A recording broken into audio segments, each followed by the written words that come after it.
Bienvenue sur Africa 24 dans cette nouvelle édition du 12-15. Voici les titres de l'actualité. Le second tour de l'élection présidentielle au Libéria devrait se tenir le 7 novembre selon la Constitution. À l'issue de ce scrutin, les Libériens espèrent un changement tant sur le plan économique que social. L'opposition suspend ses manifestations jusqu'à nouvel ordre au Kenya. Une décision prise en hommage aux victimes décédées après des affrontements avec les forces de l'ordre ces derniers jours. Et à la découverte du groupe de musique rwandais The Bright Five Singers, 5 jeunes amateurs de musique classique qui ambitionnent de partager leur passion avec le grand public. Le Libéria s'en va vers un second tour de l'élection présidentielle qui opposera le sénateur George Weah, crédité de 39% des suffrages, au vice-président Joseph Boaké, arrivé deuxième avec 29,1% des voix. Le second tour devrait se tenir le 7 novembre selon la Constitution et tous les Libériens espèrent un changement après l'élection du nouveau président, tant sur le plan économique que social. Ibrahima Djoumaba. Au Libéria, ils sont nombreux à espérer le changement après le second tour de l'élection présidentielle qui se tiendra le mois prochain. Nombreux sont ceux qui ont voté pour leur première fois lors du scrutin du 10 octobre 2017. C'est le cas d'Elwood Dunn, immigré dans le Tennessee aux États-Unis pendant 30 ans. Il a fait le choix du retour dans son pays natal en 2012. Aujourd'hui, il espère que son pays se relèvera de son douloureuse histoire. Je pense que la capacité de choix du peuple libérien s'est considérablement renforcée au cours des 10 dernières années. Les gens ont compris leur rôle dans le choix de leurs dirigeants. C'est l'une des principales étapes à franchir pour nous réconcilier. Les chantiers sont nombreux pour le prochain président libérien. Le pays a été le plus touché par l'épidémie Ebola entre 2014 et 2016 avec pas moins de 4800 morts. Cet épisode sombre a causé des dégâts économiques énormes dans le pays. Malgré cela, les Libériens sont enthousiastes à l'idée de renouveler leurs institutions. À 40 ans, c'est la première fois que je vote, parce que je vivais aux États-Unis d'Amérique. C'était génial, même si c'est un processus très simple. Je me suis installé au Libéria avec ma famille, alors j'ai décidé de prendre part au processus électoral pour participer à la bonne marche de mon pays. Selon la commission électorale, le sénateur George Weah, ancien footballeur international et ballon d'or en 1995, est crédité de 39% des voix contre 29,1% pour son adversaire, le vice-président sortant, Joseph Boakai. Le Libéria est la plus ancienne république d'Afrique. Les attentes sont nombreuses pour une renaissance de cette nation à travers ce processus démocratique. Au Kenya, la coalition de l'opposition NASA, menée par Raila Odinga, a décidé ce mardi 17 octobre de suspendre ses manifestations pour réclamer une réforme de la commission électorale et l'annulation de l'élection présidentielle du 26 octobre. Une décision prise pour honorer la mémoire des 3 personnes qui ont perdu la vie depuis le début de ces protestations. Ashley Duprat. Après 3 semaines d'intenses manifestations pour réclamer une réforme de la commission électorale, l'opposition kenyane a annoncé ce mardi 17 octobre une interruption des manifestations suite aux violences qui ont acculé le pays. Un étudiant de 18 ans a perdu la vie lundi 16 octobre à Kisumu, dans l'ouest du pays. À Bondo, 2 manifestants ont essuyé des tirs mortels. Le parti de Raila Odinga organise une marche vendredi 20 octobre, une trêve pour honorer la mémoire des victimes. En hommage aux victimes innocentes de l'État, nos manifestations resteront suspendues.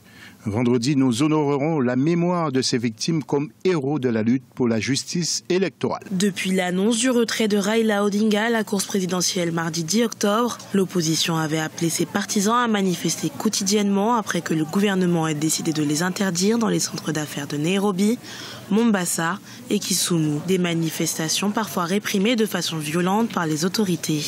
Il y a un projet d'amendement du code électoral qui limiterait la capacité de la Cour suprême à prononcer la nullité du scrutin en cas de non-respect des procédures. On est au point où on appellerait ça de la dictature. On n'est plus dans le système démocratique. On a tous peur que ça se passe mal. On attend en fait que ce soit des élections qui ne sont pas truquées. avant tout, qu'on attend que le gouvernement ne tue pas les gens. À moins de 10 jours des nouvelles élections présidentielles, le climat politique est particulièrement tendu au Kenya, aucun compromis n'ayant été trouvé entre le gouvernement et l'opposition. À noter que l'un des 8 membres de la commission électorale a annoncé sa démission par le biais d'un communiqué publié ce mercredi. Roselina Combé accuse ses collègues de partialité politique, partialité pouvant entraver la crédibilité du scrutin prévu le 26 octobre. Également dans l'actualité au Cameroun, un grand meeting et une marche de solidarité et de soutien aux populations des régions anglophones doivent se tenir à Douala le 21 octobre. Ces rassemblements sont organisés par le Social Democratic Front et plusieurs autres partis politiques de l'opposition. Notons que le Cameroun People Party a annoncé ce mardi 17 octobre son soutien à cette marche.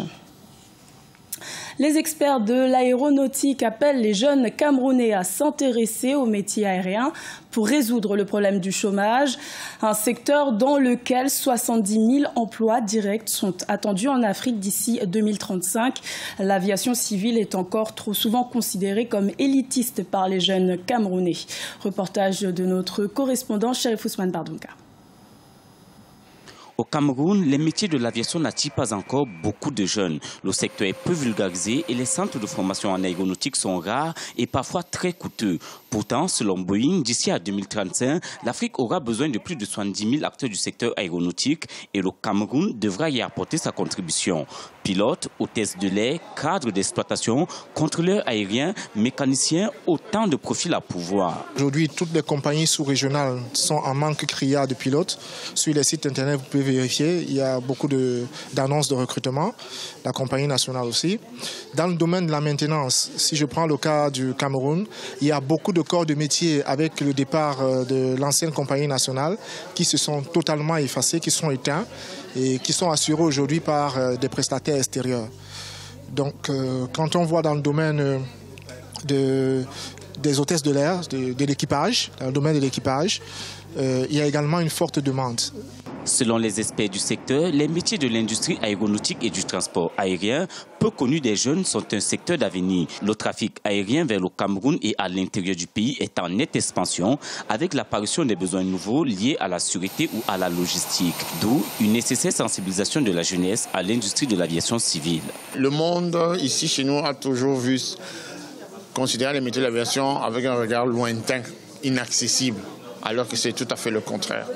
De la même manière qu'on peut devenir médecin, financier, ingénieur, pétrolier, on peut devenir pilote, hôtesse de l'air, agent d'exploitation. Aussi simple que ça. Et ces métiers sont accessibles, formations sont faites dans deux ou trois écoles ici au Cameroun. Le Cameroun connaît un manque criard de professionnels dans le domaine de l'aviation civile et le pays ne dispose pas encore de centres de formation à la hauteur de la demande. Certaines institutions privées telles que la Oxford Aviation Academy et Eastham Aviation Training ont entrepris la formation des pilotes de ligne et du personnel navigant, mais elles se heurtent aujourd'hui au manque d'encadrement technique. Elles appellent à une implication réelle des pouvoirs publics pour une vulgarisation des métiers du secteur aéronautique. Ils se font appeler The Bright Five Singers. Ce sont 5 jeunes passionnés de musique rwandais. Ils se sont donnés pour mission de faire découvrir la musique classique au grand public. Ils viennent de sortir leur premier album après 2 ans d'existence. Reportage de notre correspondant Frater Ndakesenga.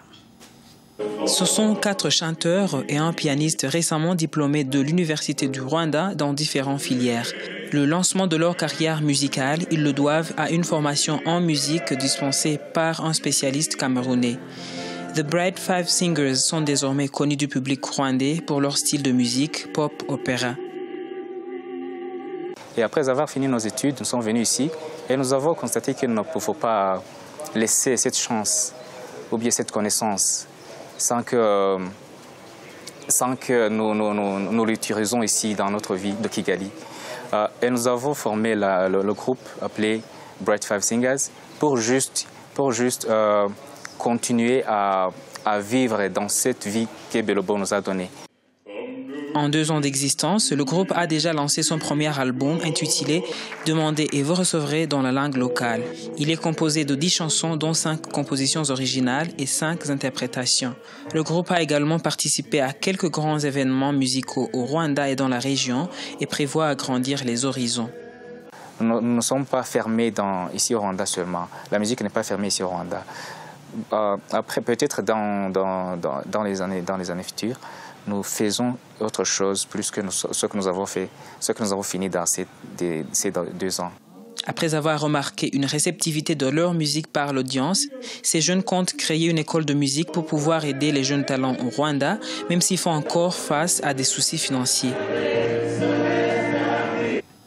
Ce journal a été réalisé par l'ensemble de la rédaction. Merci de votre fidélité. Retrouvez dans un instant une nouvelle édition de l'information sur Africa 24.